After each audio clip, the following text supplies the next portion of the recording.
Allah Maha Pemberi rezeki. Kita nggak boleh khawatir. Kalau kita, apa arti yakin dalam bahasa Arab? Istilahnya apa? Percaya dalam bahasa Arab istilahnya apa? Iman. Iman itu dari bahasa aman yang artinya nyaman. Tidak ada rasa gundah, tidak ada gangguan, tidak ada zilzal, guncangan, tidak ada raib, keraguan-raguan, aman. Maka orang yang beriman hatinya aman. Orang yang beriman hatinya tentram. Orang yang beriman hatinya nyaman. Kalau kita yakin bahwa Allah Maha Pemberi rezeki, maka kenapa kita merasa takut? Kenapa kita merasa sedih? Kenapa kita merasa khawatir? Kenapa kita merasa gundah? Kenapa kita merasa was-was? Kenapa? Berarti kita tidak benar-benar yakin Allah Sang Pemberi rezeki. Kenapa khawatir? Allah kan yang ngasih rezeki. Kenapa kita harus ngebela-belain banget sesuatu yang Allah benci? Kita ambil sesuatu yang Allah larang demi mendapatkan sesuatu nasi, katanya ikhtiar. Padahal Allah yang memberi rezeki, bukan pekerjaan, bukan seseorang, bukan siapapun, tetapi Allah lah yang memberi rezeki. Sehingga orang yang yakin kepada Allah bahwa Allah itu Maha Pemberi rezeki, dia tidak akan, pikirannya itu nggak akan kemana-mana, nyaman. Tapi ketika dia mulai suuzon sedikit saja, bisa nggak ya saya makan hari ini? Berarti dia sudah suuzon kepada zat Allah Sang Maha Pemberi rezeki. Kalau saya nanti nikah, saya bisa ngasih makan nggak kepada istri dan anak-anak saya? Asa ayyughniyahumullah, kata Allah. Allah yang akan mencukupkan kebutuhan mereka. Yughni bukan cuma cukup, memperkaya mereka. Ngapain lagi khawatir? Yang penting laksanakan perintah Allah. Kalau Allah bilang kerja, ya kerja. Allah bilang cari yang halal, ya cari yang halal. Setelahnya nggak usah khawatir. Maka belajar akidah itu nomor 1 dalam agama. Namanya fiqhul akbar, fikih terbesar. Baru setelahnya ada fikih asghar, yaitu ibadah dan muamalah. Fikih yang paling besar, orang Indonesia itu jarang belajar. Baru masuk ke musola, ke masjid, anak kecil baru TK atau SD langsung diajarkan tentang sholat, fikih kecil. Diajarkan tentang akhlak, fikih kecil. Sedikit yang diajarkan tentang akidah, yang itu adalah fikih besar. Sehingga walaupun dia udah sholat, walaupun dia udah tahu tentang ibadah, tapi dia belum punya keyakinan yang kuat sehingga gampang galau. Muncullah generasi galau. Kenapa? Nggak ada akidahnya. Coba lihat di Mekah, ayat-ayat yang turun di Mekah, apa isinya? Akidah akhirah, akidah akhirah, akidah akhirah. Iman kepada Allah, iman kepada hari akhir. Itu aja terus isinya. Baru nanti setelah di Madinah muncul sholat yang sudah 5 waktu. Walaupun dia menjelang hijrah ke Madinah, sholat 5 waktu.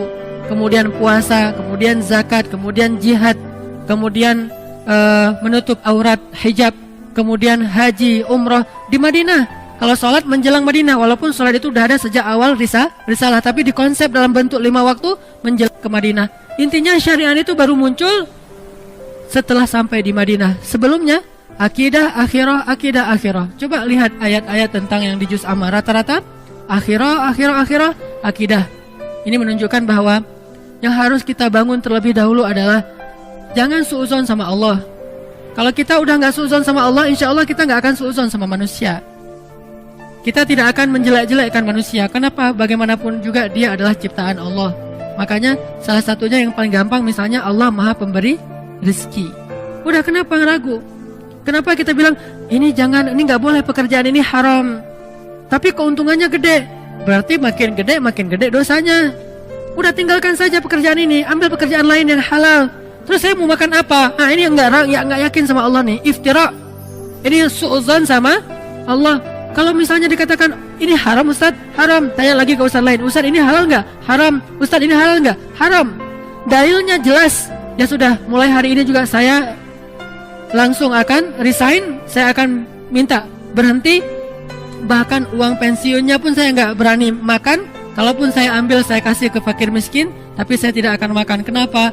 Saya tahulah Allah yang Maha Pemberi rezeki. Falima syak. Lalu kenapa ragu? Kenapa was-was? Kenapa khawatir? Gara-gara kurang yakin kepada Sang Pemberi rezeki. Kan enak hidup kalau udah yakin sama Allah Maha Pemberi rezeki. Dan yakin itu yakin yang paling benar. Kalau keyakinan kepada selain Allah, keyakinan yang palsu. Hari ini kita mendapatkan bukti, besok udah nggak ada lagi bukti itu. Dia sudah mengecewakan. Tapi kalau yakinnya kepada Allah, Allah Maha benar. Kita sering mendengar itu, Shadaqallah. Bahkan kalau ada orang yang ngaji lupa bilang Shadaqallahul-Azim, kita protes. Tapi kita nggak percaya sama Allah, itu aneh tuh. Ada orang ngaji, kan Shadaqallahul-Azim itu bukan bagian dari ayat ya. Jadi kalau kita habis ngaji bisa bilang Shadaqallahul-Azim itu dengan keras atau pelan. Nggak harus Shadaqallahul-Azim. Itu kan qori. Kan kita nggak harus gitu. Kita bisa baca misalnya wasa'at masira Shadaqallahul-Azim. Bisa. Atau bareng-bareng Shadaqallahul-Azim semuanya kan bisa kan? Namanya juga bukan ayat. Kalau lupa dibaca pun tidak dosa. Tapi karena luar biasa ya kita ya, hebat. Kalau ada yang lupa bilang Shadaqallahul-Azim, Ustaz kok tadi nggak pakai Shadaqallahul-Azim? Tapi giliran dikatakan yang tadi Allah Maha Pemberi rezeki, tinggalkan pekerjaan itu. Terus nanti saya makan apa? Mana Shadaqallahul-Azim? Mana yang dia bilang Allah itu Maha benar? Udah gitu terjemahannya salah lagi kan? Maha benar Allah dengan segala firman-Nya. Padahal apa? Maha benar Allah yang Maha Agung. Oh kok gitu Ustaz? Kan udah berpuluh-puluh tahun sejak zaman Soekarno kita udah Maha benar Allah dengan segala firman-Nya. Itulah orang kita, kalau udah jadi kebiasaan gak mau lagi diubah. Takut dengan perubahan. Dia bilang gak boleh fanatik. Kenapa fanatik kepada yang gak benar? Kenapa gak berfanatik kepada yang benar? Itu aja udah terjemahannya salah. Dan terus kenapa juga harus kalau ada qori itu terus sari tilawah harus perempuan? Mentang-mentang gara-gara istilahnya sari gitu harus perempuan? Shadaqallahul Azim. Udah sebelahnya aku berlindung dari godaan setan. Nunjuk lagi tuh. Yang terkutuk. Ini kenapa harus gini gitu loh. Aneh kan? Kenapa nggak si qori'nya aja? Kan udah ada Quran terjemah, tinggal baca. Dia baca gini nih. Dengan nama Allah yang Maha Pengasih lagi Maha Penyayang, sungguh kami telah memberikan kepadamu kemenangan yang nyata. Kan jelas. Kenapa harus ada dua orang? Satu laki-laki, satu perempuan. Bukan muhrim pula. Saya qori waktu kecil. Jadi saya sering tampil di televisi. Malam Jumat, sari tilawahnya perempuan. Masih kecil untungnya. Coba kalau udah remaja, sari tilawahnya perempuan, qori'ah, suaranya bagus. Dia aku berlindung apa segala macam. Nanti kalau ayatnya tentang neraka, oh, kayak orang baca puisi kan? Ini karena kebiasaan kita. Makanya kalau kita rajin bilang Shadaqallahul Azim, kenapa Shadaqallahul Azim itu nggak masuk ke hati? Kenapa cuma di lisan? Shadaqallahul Azim, Maha benar Allah yang Maha Agung. Kenapa enggak? Oh benar tuh, memang benar, ayat itu memang benar. Memang Allah Maha Razzaq, memang Allah Maha Rahman, memang Allah Maha Ghafur, memang Allah Wahhab. Jadi kalau misalnya dia belum dapat anak, berdoa lagi, berdoa supaya Allah kasih anak. Udah berdoa, bukan udah, nggak ada cerita udah berdoa, terus berdoa. Kenapa? Kalau nggak dikasih anak nanti dikasih di mana? Di surga. Emang di surga ada anak? Hadis riwayat Tirmizi. Baru aja kemarin saya baca. Kata Nabi, ketika seseorang menginginkan anak di surga, hari itu juga istrinya hamil dan melahirkan tanpa rasa sakit. Hadis riwayat Tirmizi. Abu Dawud, ketika seseorang menginginkan anak di dalam surga, hari itu juga istrinya hamil dan melahirkan tanpa rasa sakit dan tanpa menghilangkan keperawanannya. Lahir anaknya. Berarti kita punya anak banyak di surga? Punya anak banyak.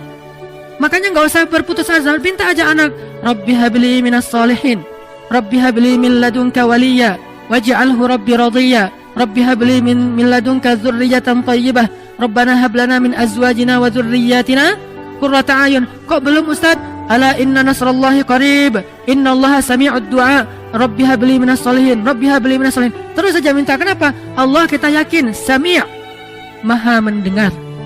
Dan kita yakin, kata Nabi dalam hadis qudsi, Allah berfirman, aku malu kalau melihat hambaku mengangkat kedua tangannya lalu aku tidak mengabulkan doanya, itu aku malu. Maka kalau kita yakin sama itu, terus saja minta. Allah nih pasti malu nih gak ngabulin. Allah beri saya anak, pasti Allah malu, pasti Allah mendengar. Tapi kalau kita bilang Allah dengar gak ya, itu suuzon. Allah mau ngasih gak ya, saya khawatir Allah gak akan ngasih, itu suuzon. Karena Allah sendiri mengatakan, aku ujibu da'watad da'i idza da'ani. Aku pasti mengijabah. Pasti aku akan memberikan apa yang Mereka minta, maka mintalah ke Allah. Kalau kita ragu, Allah ngasih nggak ya? Allah mendengar nggak ya? Berarti kita udah su'udzan terhadap Allah, iftira. Padahal Allah sami'ud du'a. Allah wahhab, maha pemberi. Allah syakur, maha menghargai. Allah razak, maha memberi rizki. Ini gak boleh kita ragukan sedikit pun, sampai nanti kita malah bersuudzon kepada Allah. Mengurangi hak Allah itu gak boleh.